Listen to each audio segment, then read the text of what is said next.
Astaghfirullah Rabbal baraya.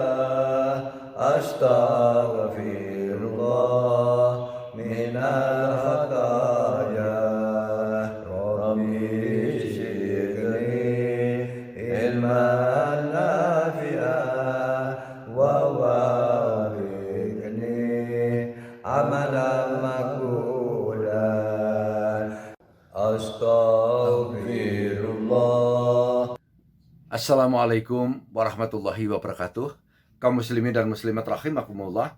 Kali ini acara ngaji and ngopi, ngobrol perkara iman. Saya ingin membacakan sebuah kisah. Nenek Tabarok. Rumah Ridwan 3 bulan terakhir ini agaknya berbeda dari biasanya. Rumah besar dan mewah di kawasan elit itu berpenghuni 5 orang, Ridwan dan Shirley istrinya, 2 anaknya, Riko dan Inike, dan seorang pembantu Bibi Ijah. Sekarang penghuninya bertambah, yaitu Nenek Tabarok dan Suster Ima. Nenek Tabarok adalah ibu Ridwan yang diboyong dari kampung karena sudah sendirian. Perubahan rumah Ridwan ini bukan lantaran jumlah penghuninya, tetapi ada suara ngaji Nenek Tabarok yang selalu terdengar setiap habis maghrib. Biasanya dari rumah ini hanya terdengar suara TV. Itu pun kalau Bibi Ijah sudah longgar dan menonton ojek pengkolan. Ridwan dan Shirley punya pekerjaan kantoran yang berbeda di perusahaan internasional, sering pulang terlambat. Anaknya, Riko, kelas 2 SMP, dan Inike baru kelas 2 SD. Ada sopir yang antar jemput mereka, tetapi tidak tinggal di rumah itu. Keduanya lebih banyak diurus oleh Bibi Ijah. Anak-anak ini sama sekali tidak terpengaruh pekerjaan papa dan mamanya meskipun sering pulang terlambat. Sudah terbiasa dengan Bibi Ijah dan asik dengan gadgetnya. Malam itu mulai terdengar suara ngaji Nenek Tabarok dari kamar yang tidak jauh dari kamar Bibi Ijah pembantunya. Usia nenek sudah kepala 7, suaranya sudah tidak nyaring lagi dan harus menggunakan kacamata pada saat mengaji. A'udzu billahi minasyaitonir rajim. Bismillahirrahmanirrahim. Tabarakalladzi biyadihi mulku wa huwa ala kulli syai'in qadir. الذي خلق السماوات والحياة ليبلوكم أيكم أحسن عملا وهو عزيز الغفور الذي خلق 7 سماوات طباقا ما ترى في الخلق الرحمن من تفاوت فرجع البشر هل ترى من futur.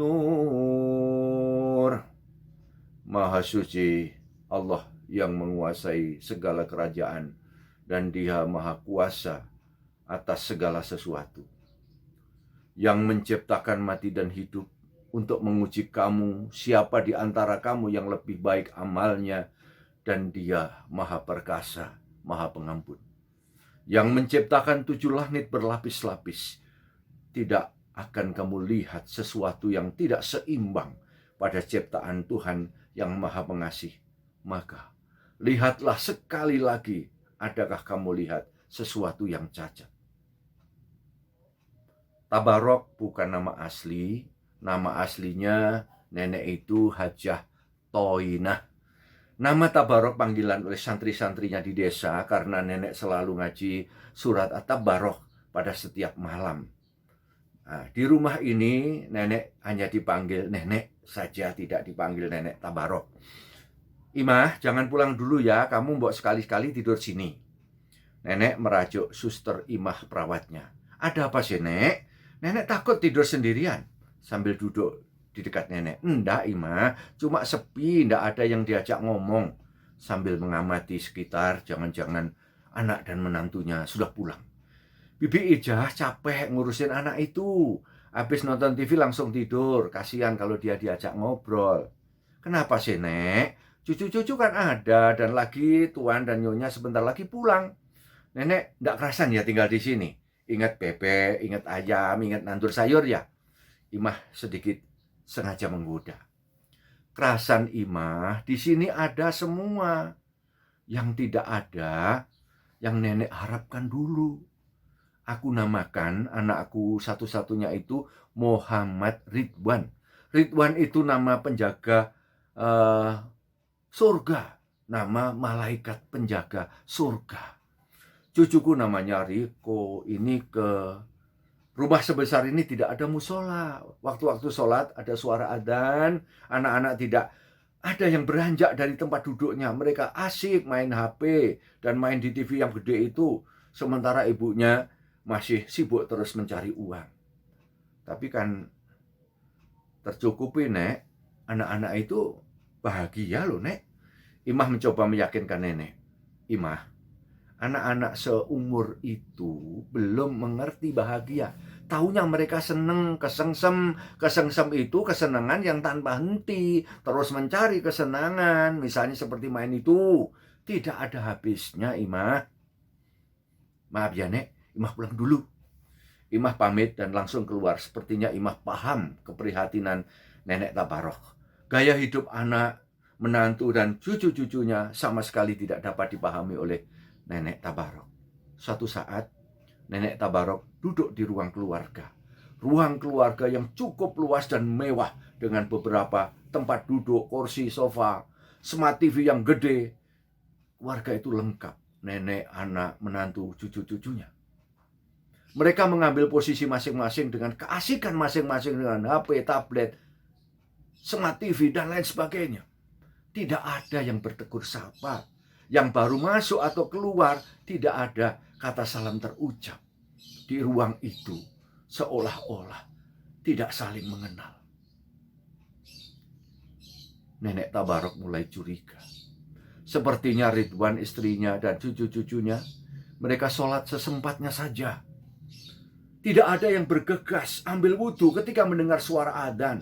Apalagi bareng-bareng ke musola atau sholat jamaah di rumah ini. Muka anak, menantu, cucu-cucunya memang kelihatan bersih, ceria, terawat. Tapi bagi Nenek Tabarok, mereka semua suram, tidak ada cahaya hidayah. Semalam Nenek Tabarok berdoa agar Allah memberikan jalan lurus kehidupan anak, menantu, dan cucu-cucunya. Air matanya menetes di lembar sajadah. Suara tuanya merintih, memohon ampunan kepada Allah. Di kejauhan terdengar suara. Mas, aku mau keluar sama anak-anak, mau cari sesuatu. Dan itu mereka minta HP baru. Shirley, istrinya, langsung keluar diikuti kedua anaknya. Tak ada cium tangan dan salam terucap. Tapi masih terdengar suara istrinya. Oh ya mas, jangan lupa lihat beberapa hari ini transfer sudah masuk di rekening kita atau belum. Jika sukses, kita ada bonus tur ke Eropa, mas. Luar biasa optimis istrinya dengan bisnis virtual yang diikuti. Kesempatan inilah yang ditunggu Nenek Tabarok untuk bicara empat mata dengan Ridwan, anaknya. Ridwan, duduk sini nak. Ibu mau bicara. Ibu senang kamu boyong ke sini dan ada perawat khusus untuk ibu. Ibu sehat di sini. Tapi hati ibu sakit, menangis, menjerit, nak, tidak senang. Ibu memang bodoh, tidak paham dunia modern. Tapi mata hati ibu tidak bisa dikelabui. Kamu kerja kantoran sudah amat sangat bagus. Tapi sepertinya kamu masih ada kerjaan lain dengan istrimu. Itu kerjaan yang sangat berbahaya. Ini perasaan ibu, nak. Perasaan ibu, seorang ibu kepada anaknya tidak akan pernah salah. Nenek Tabarok mulai berkaca-kaca. Nggak, Bu. Kerjaan Ridwan ini halal. Ini zaman sudah beda, Bu. Saya jelaskan pun, ibu tidak bakalan mengerti. Ini dunia maya, Bu, tidak tampak, tapi uangku bisa banyak dapat dari situ, Bu. Ini perusahaan asing, perusahaan internasional, Bu, bisnis uang dolar. Ridwan berusaha meyakinkan ibunya bahwa dia telah bekerja dengan baik.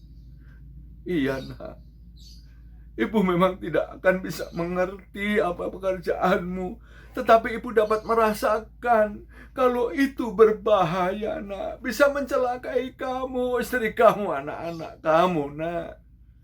Kamu belum terlambat Ridwan untuk meminta petunjuk kepada Allah. Air mata nenek Tabarok tidak dapat terbendung. Ibu tahu dari siapa? Kalau aku dan Shirley punya bisnis uang dolar, Imah kasih tahu, Bu. Seolah menuduh ibunya telah mendapat informasi dari perawatnya. Ridwan, tidak ada seorang pun yang kasih tahu ibu. Ijah, Imah, Wanto, saudara kamu, mereka tidak tahu apa-apa. Mereka pekerja yang jujur, yang lugu. Di sini ibu selalu berdoa pada kamu, di desa selalu berdoa pada kamu, agar kamu selamat dunia akhirat. Nah, satu lagi, nah, ibu hanya ingin husnul khotimah seperti almarhum ayahmu. Ayahmu selalu berpesan, anakmu ma, doakan. Kata-kata nenek Tabarok seperti sulit terhenti, seperti untaian ayat-ayat setiap malam yang dibacanya. A'udzu billahi minasyaitonir rajim. Bismillahirrahmanirrahim. Walladzi ja'ala lakum arda dalulam famashuu fi manakibiha wa kullu min rizqihi wa ilaihi nusur. Dialah yang menjadikan bumi untuk kamu yang mudah dijelajahi. Maka jelajahilah di segala penjurunya dan makanlah sebagian dari rezekinya. Dan hanya kepadanya lah kamu kembali setelah dibangkitkan. Akhirnya pada suatu hari yang diinginkan oleh nenek Tabarok pulang kampung, semua sudah berkumpul. Riko, Nike, nenek pulang kampung ya, kamu yang pinter belajarnya dan yang rukun. Shirley, ibu minta maaf telah banyak merepotkan kamu. Ibu terima kasih ya. Juga Imah, Bibi Ijah maaf ya kalau ada salah-salah ibu. Mereka semua terdiam, tidak menyangka kalau nenek Tabarok pulang kampung. Mereka semua merasa tidak banyak punya waktu untuk sekedar ngobrol sama nenek Tabarok. Ridwan, kamu jaga. Jangan lupa, jaga anak-anak dan istrimu agar mereka selamat di dunia dan di akhirat. Nah, suara nenek tidak kuasa melanjutkan. Ridwan segera merangkul ibunya. Isak tangisnya mulai terdengar tanpa harus malu di depan istri dan anaknya. Maafkan Ridwan, Bu. Maafkan Ridwan. Masih dalam pelukan ibunya, menyusul Shirley dan kedua anaknya berpelukan dengan nenek Tabarok. Kata-kata nenek Tabarok rupanya benar-benar menyentuh nurani Ridwan. Tanpa setahu nenek Tabarok, ia sudah menyampaikan teguran ibunya kepada istrinya. Keduanya berniat untuk kembali ke jalan yang benar. Wes ya, assalamualaikum, nenek pulang kampung. Waalaikumsalam warahmatullahi wabarakatuh. Serempak mereka menjawab. Nenek langsung masuk mobil, sementara Ridwan membukakan pintu dan Wanto segera duduk di kursi sopir. Dadah nek. Riko dan Ineke melambaikan tangannya. Nenek Tabarok kembali ke rumah di kampung, satu harapan, sebagaimana yang diriwayatkan Abu Hurairah radhiyallahu an, Rasulullah Muhammad sallallahu alaihi wasallam bersabda, Inna syuratan fil Qur'ani tas'asina ayatan safa'atu li sahibiha hatta hufirallahu tabarakalladzi biyadihil mulku. Sesungguhnya di dalam Al-Quran terdapat suatu surat yang berisikan 30 ayat dapat memberikan syafaat bagi pembacanya hingga mendapatkan ampunan, yaitu Tabarakalladzi biyadihil mulku. Saudara-saudaraku yang saya hormati, demikianlah kisah nenek Tabarok yang bisa saya sampaikan. Mudah-mudahan bermanfaat. Wabillahi taufiq wal hidayah. Wassalamualaikum warahmatullahi wabarakatuh. Astaghfirullah Rabbal baraya. Astaghfirullah